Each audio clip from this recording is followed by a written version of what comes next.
I stood in front of the ATM, staring at the glowing screen, my hand frozen midair. The machine blinked at me, almost mocking. Available balance, $5,317.24. I thought it had to be a glitch. Maybe I punched in the wrong pin. Maybe the bank had an outage. But no matter how many times I rechecked, the number stayed the same. $5,000. That was all that remained after 40 years of working 12-hour days, budgeting every dime, saying no to vacations, to fancy dinners, to nearly everything that wasn't a necessity. My hands began to tremble. I backed away slowly, heart pounding. My name is Eleanor, and until that moment, I believed I had done everything right. I married a good man, Thomas, a civil engineer with a calming voice and a love for crosswords. We bought a modest house in the suburbs. We adopted a beautiful baby boy, Noah, after a close friend passed away unexpectedly. I worked as a senior accountant at the same firm for nearly 4 decades. I was cautious. I was practical. I thought I was safe. I thought retirement would be our reward. We were supposed to travel. I dreamed of seeing the northern lights. I even bought a little travel diary to document our adventures. But now, as I sat in my car in the parking lot, that dream was dissolving in my hands like wet paper. The next morning, I called the bank. "I'd like a printout of my transaction history for the past 5 years, I said as calmly as I could. The woman on the other end paused. "Are you sure you want all 5 years, ma'am? It's quite extensive." "Yes," I replied. "Every page." That's when I saw it. A $3,000 transfer, every single month, without fail. Same name. Same account number. 5 years. 60 transfers. And that was just what I could see. My breath caught. That was over $180,000. Gone. It wasn't the money that broke me. It was the silence. Because I had no idea who V. Montrose was. And something inside me, something old and quiet, stirred awake. Before we jump in, tell us where you're tuning in from, and if this story touches you, make sure you're subscribed, because tomorrow I've saved something extra special for you. I sat at the kitchen table, the stack of printed bank statements spread out in front of me like a crime scene.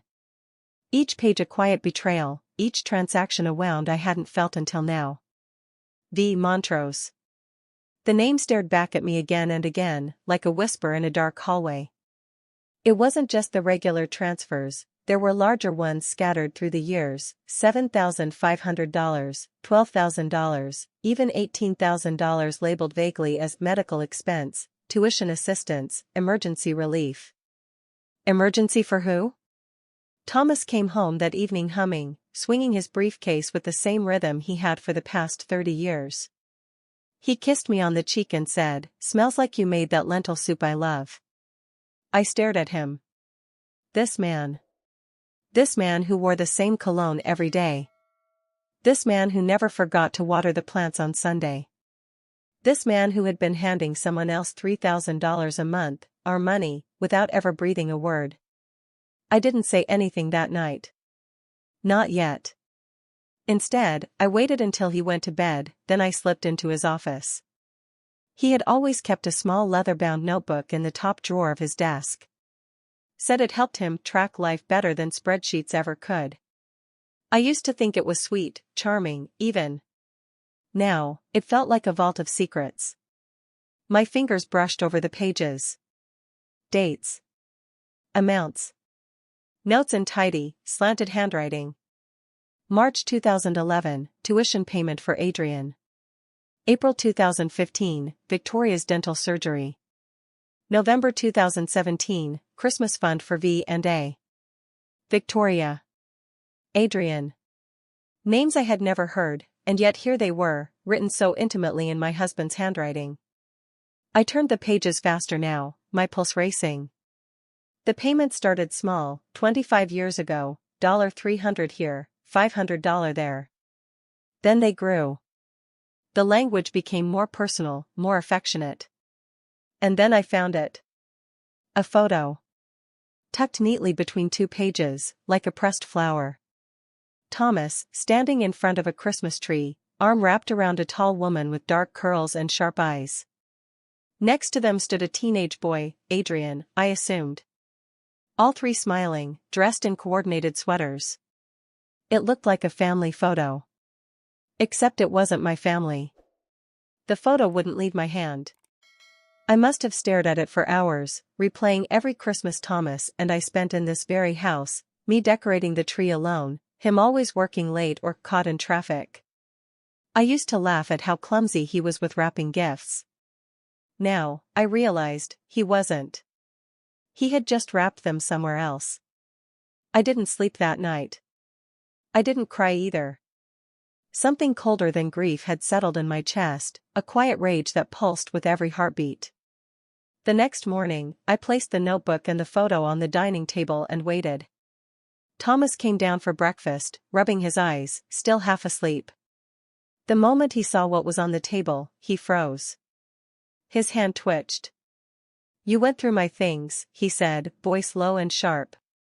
I stood up, leveled my eyes with his. "Who is Victoria Montrose? Who is Adrian?" He looked away, jaw tightening.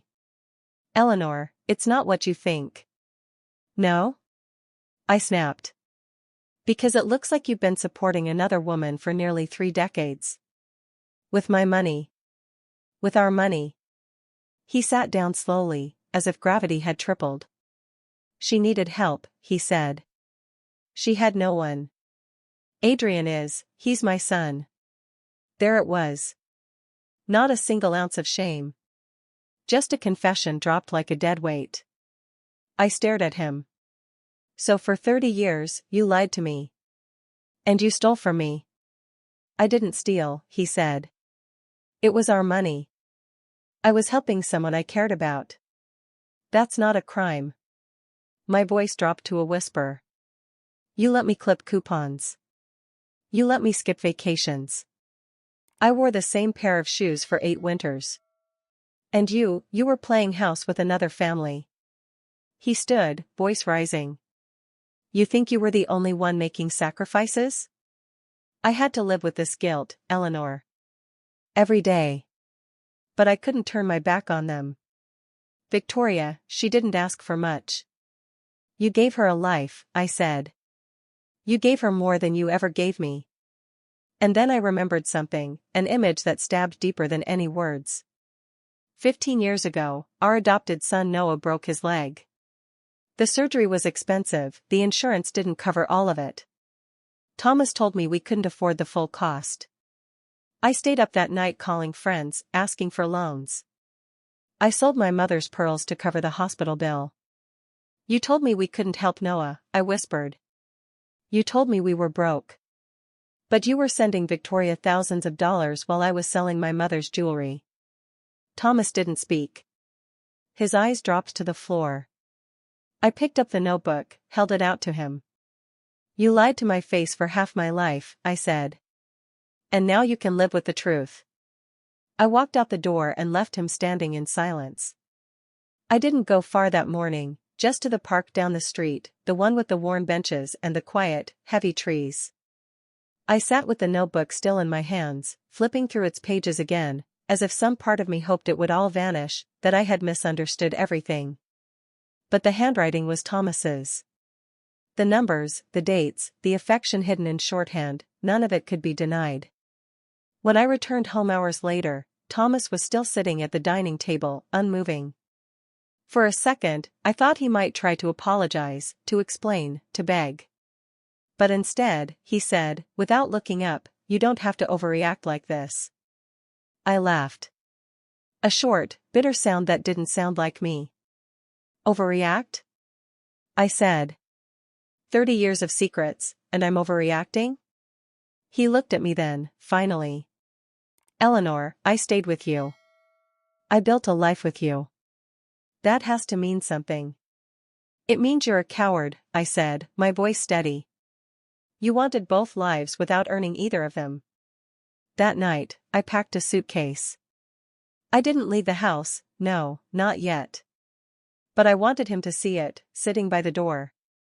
I wanted him to feel the weight of what was coming. And then, just as I was about to go upstairs, the front door opened. It was Noah.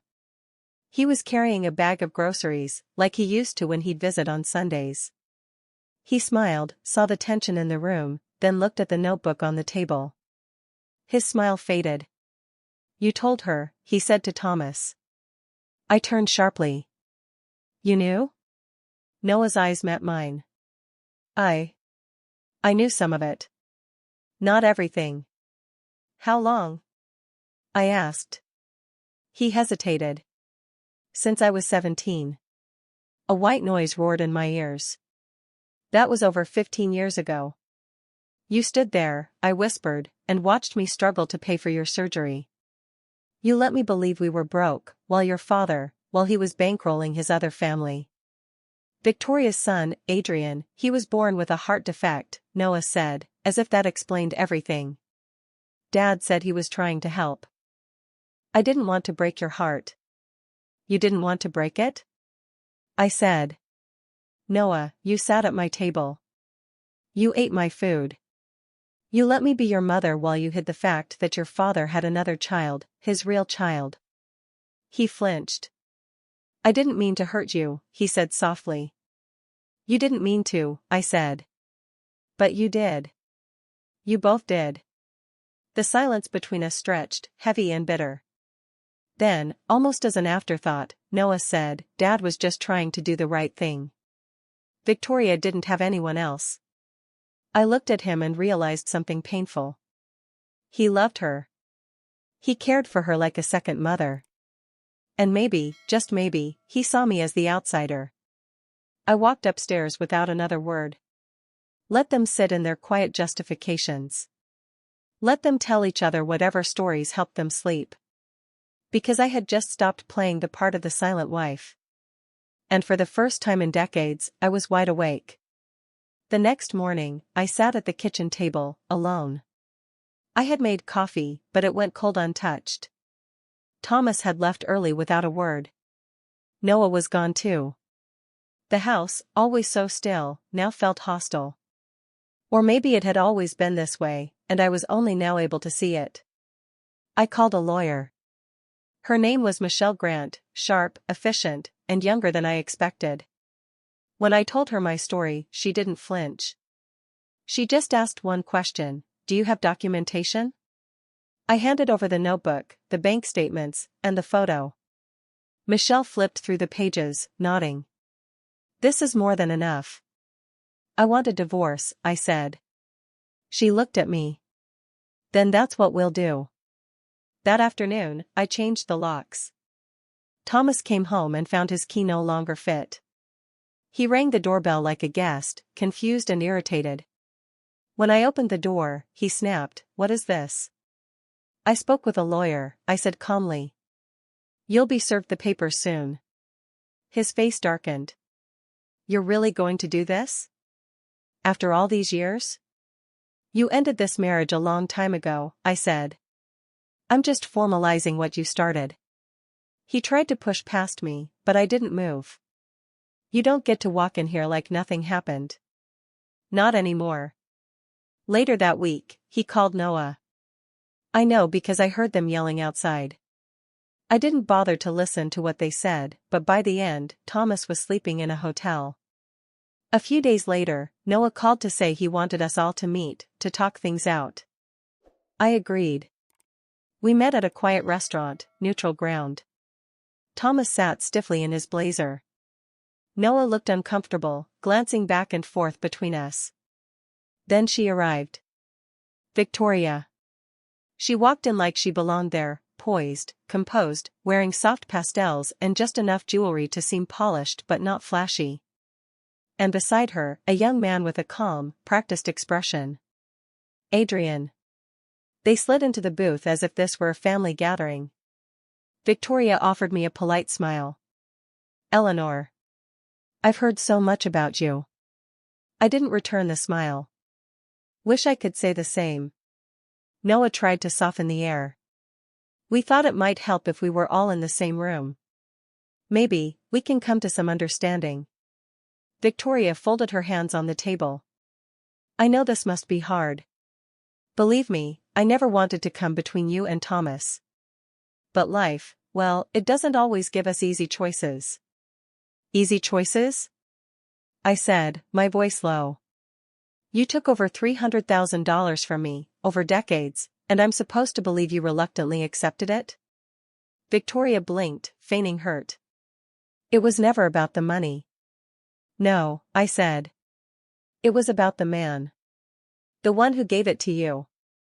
Noah looked nervous. Thomas rubbed his temples. Then Adrian leaned forward.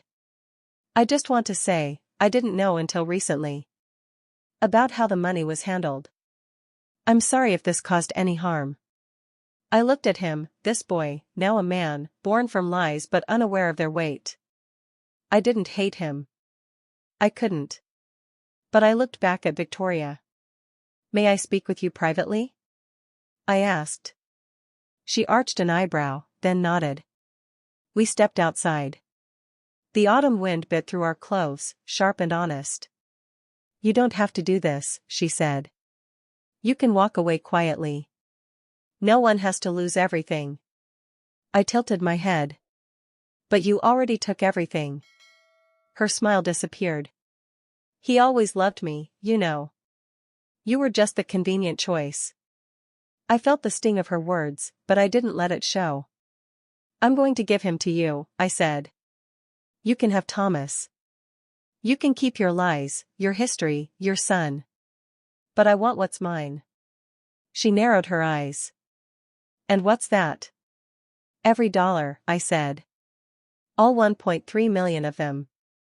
I turned and walked back inside, leaving her in the wind. Thomas looked up when I returned. Is everything okay? I met his gaze, steady and clear. Not yet, I said. But it will be. The following weeks moved like slow-burning fire, quiet, but relentless. Michelle, my lawyer, moved swiftly.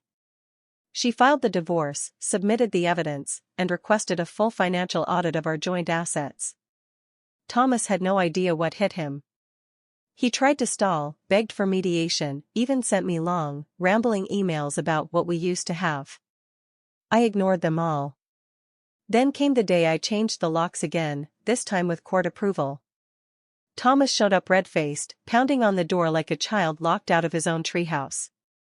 You're being cruel, he yelled through the glass. I didn't answer. Cruel was making a woman believe she had a life partner, while funding another woman's family for 30 years. Cruel was watching your wife sell her mother's heirlooms while you wrote checks to a secret son. Let him scream. The door stayed shut. Then Noah came knocking, this time alone. He stood on the porch with a bouquet of flowers. I didn't take them. Mom, we need to talk, he said. I didn't move. Please, he added. I don't want to lose you. His voice cracked, and for a brief second, I saw my boy, not the man who lied, but the child who once ran to me when he scraped his knee. It twisted something in my chest. I raised you to be better than this, I said quietly. I know, he replied. And I failed. I thought I was protecting everyone. Protecting them from what? The truth? I asked. Or from me? He didn't have an answer. I'm not your enemy, Noah, I said. But I'm not your shield anymore either. He nodded, his eyes glistening. What happens now? I take back what's mine, I said. All of it. And I did. At the hearing, Victoria arrived in a fitted black dress and sunglasses, performing grief like it was her second job. Adrian sat beside her in a suit too big for his frame. Thomas, gray around the edges now, tried to look dignified. But Michelle was ready. She presented transaction histories, the notebook, the photo, and even screenshots from Victoria's social media, lavish dinners, beach vacations, spa days. All paid for with emergency relief funds from our shared accounts. When Thomas took the stand, he looked tired, defeated. He tried to say I had approved of his generosity. That I knew deep down what he was doing. I spoke only once. I knew nothing, I said clearly. I gave my life to a man who gave his life to someone else. I didn't agree to a marriage of 3. The judge ruled in my favor. Victoria was ordered to repay over $1.3 million in damages for knowingly accepting funds misappropriated from a marital account. Our house was awarded to me. Thomas was granted visitation rights, for the cat. As they left the courtroom, Victoria shot me one last look, somewhere between hatred and disbelief. But Thomas, he looked empty. Like a man who had finally realized that you can't live in 2 lives forever. One will always catch fire. And I had just walked out of the flames. In the months that followed, their so-called perfect world unraveled fast. Thomas moved in with Noah, Lily, and their son Mason. But the moment Victoria and Adrian joined them, everything began to splinter. Lily called me one night, not to gossip, not to reconcile, just to breathe. Her voice shook as she said, "I don't know how long I can do this." Apparently, Victoria had taken over their home like a queen arriving to claim her throne. She criticized Lily's parenting, redid the living room, and accidentally sold Lily's wedding jewelry during a garage sale. Adrian, now a grown man with entitlement stitched into every step, refused to help around the house and treated Noah's son like a nuisance. Then came the incident. Adrian had pushed Mason hard. The little boy tripped over a toy, hit his head, and needed stitches. Lily had reached her breaking point. She packed a bag that night, took Mason, and left. She came to me. I opened the door and there she was, tired, tear-streaked, holding her son tight. I said nothing. I just reached for Mason and wrapped him in my arms. That night, we sat at my dining table, 2 women who had once shared nothing but a last name. Now, we shared survival. "I never really knew what you went through," Lily whispered. "I just assumed." "I know," I said. "We all assume until the cracks show." She stayed in the guest room for a few weeks. I cooked for Mason, helped with his homework, even taught him how to bake banana bread, my own mother's recipe. He laughed in my kitchen like he'd always belonged there. In some strange way, he did. Meanwhile, Noah called every other day. Apologies, guilt, empty words strung together with regret. I listened, but I didn't offer much back. And then, it happened. Victoria and Adrian got into an argument with Thomas, about money, of course. Thomas had recently retired and no longer had access to what used to be our accounts. Victoria demanded he sign over his pension. He refused. Adrian snapped. Neighbors reported shouting. The next morning, Thomas was found unconscious at the foot of the stairs. "A stroke," the doctors said. Noah called me from the hospital. "He asked for you," he said. I didn't go. I told him, calmly, "You're an adult now, Noah. And I don't owe your father anything." There was silence. "He's not the man I thought he was," Noah said. "No," I replied. "He's exactly the man I thought he was. I just took too long to believe it." That week, an investigation was opened. Victoria had been lying for years, about Adrian's supposed heart condition, about debts, about needing help. She was charged with fraud. Adrian, implicated in the assault that led to Thomas's stroke, was arrested. They had gambled everything. And lost. And as the dust finally began to settle, I realized there was no satisfaction in their downfall. Only freedom. Freedom came quietly. No dramatic music. No applause. Just the sound of my own footsteps on a gravel path, somewhere in the hills of Northern California, where I had gone on a photography retreat. It started with a simple class at the community center, photography for beginners. I signed up on a whim, not expecting much. But the first time I held the camera, really saw through it, something shifted. I began to notice light again. Color. Texture. The way the sun laced through Mason's curls when he laughed. The steam curling off my morning tea. The quiet grace of an old oak tree holding its ground. I traveled, small at first. Coastal towns. mountains, markets. I filled memory cards with images of places I'd only seen in magazines. Places I used to think were reserved for other people, happier people. Now, they were mine. I started a blog, Second Light. It wasn't big. But other women found me. Women in their 50s, 60s, 70s. Women who had survived betrayal, abandonment, silence. They wrote to me, and I wrote back. Sometimes I posted stories. Sometimes recipes. Sometimes just a photo and a line. Today, I remembered how it feels to be alive. Mason and Lily visited often. Mason would bring me his school drawings, and we'd stick them on the fridge with mismatched magnets. He asked once, "Grandma, are you sad about the old house?" "No," I told him, "because now I have a home that doesn't hide lies." Noah and Lily divorced not long after she left. He tried to repair things, but Lily had grown past the version of herself that once waited quietly. She found a job she loved, an apartment filled with sunlight, and a calm that had been missing for years. One day, as she packed Mason's bag after a weekend visit, I handed her a container of stew. "It's his favorite," I said.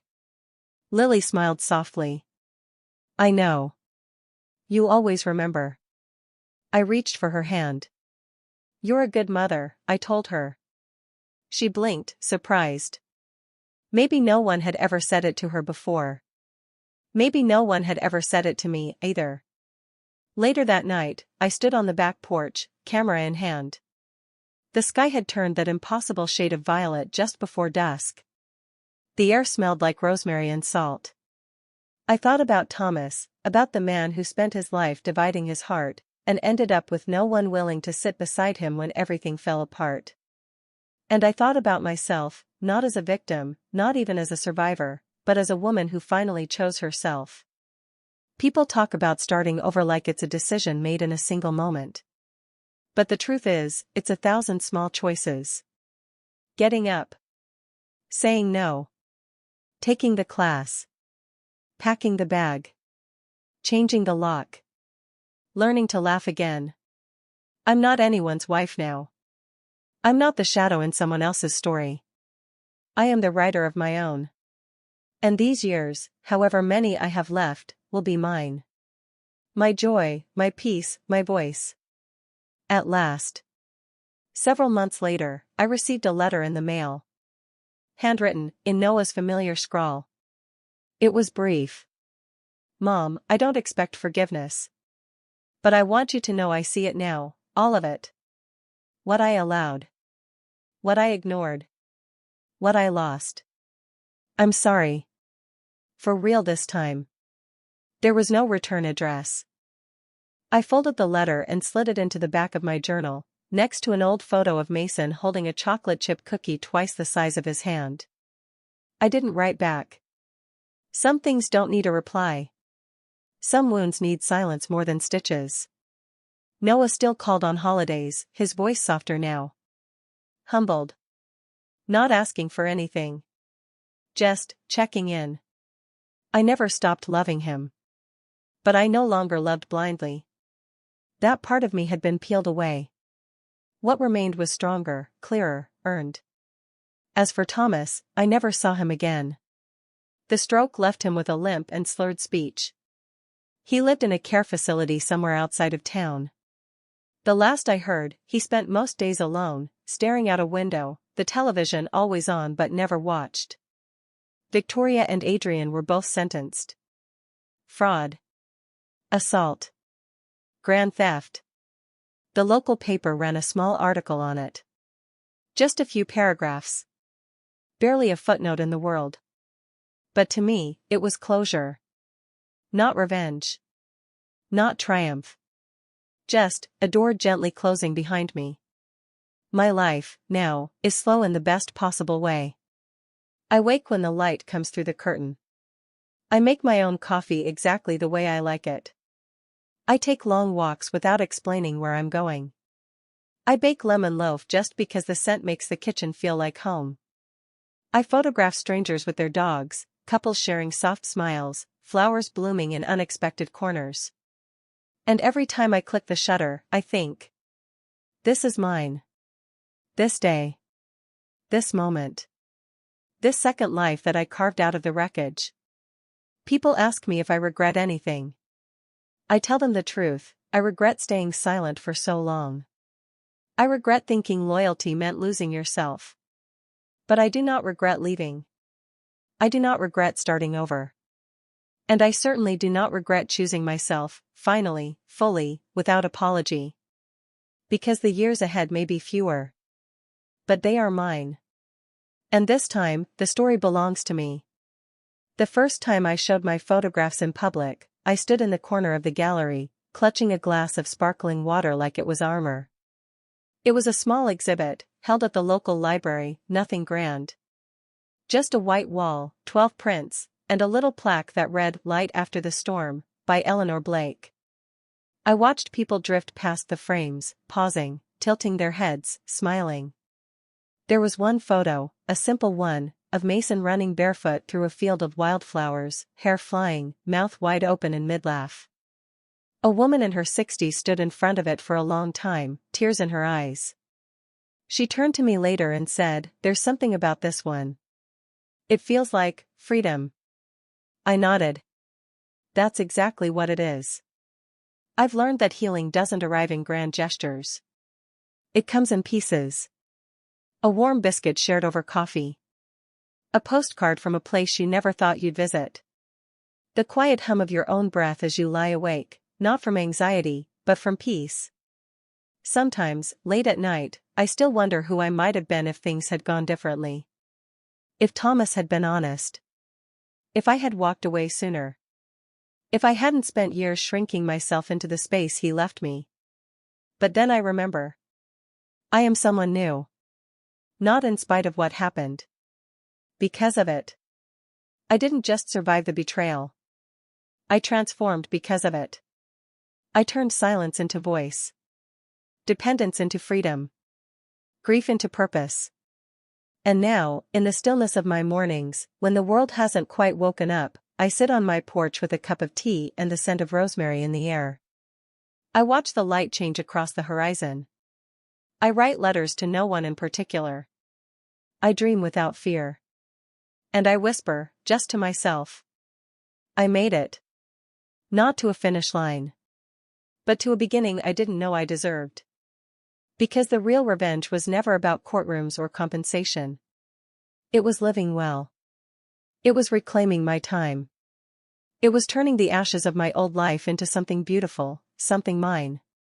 And for the first time in a very, very long time, I'm happy. Eleanor's story reminds us that silence isn't strength when it costs us our truth. Her courage to walk away, to rebuild, and to reclaim her voice is the true victory, not the money, not the revenge, but the freedom she gave herself. What do you think about Eleanor's choice? Would you have done the same? Comment 2 if you feel empowered by her journey, or 7 if you think it should have ended differently. And if this story moved you, like and subscribe to EN True Tales, because next time, we're telling a story even wilder than this one.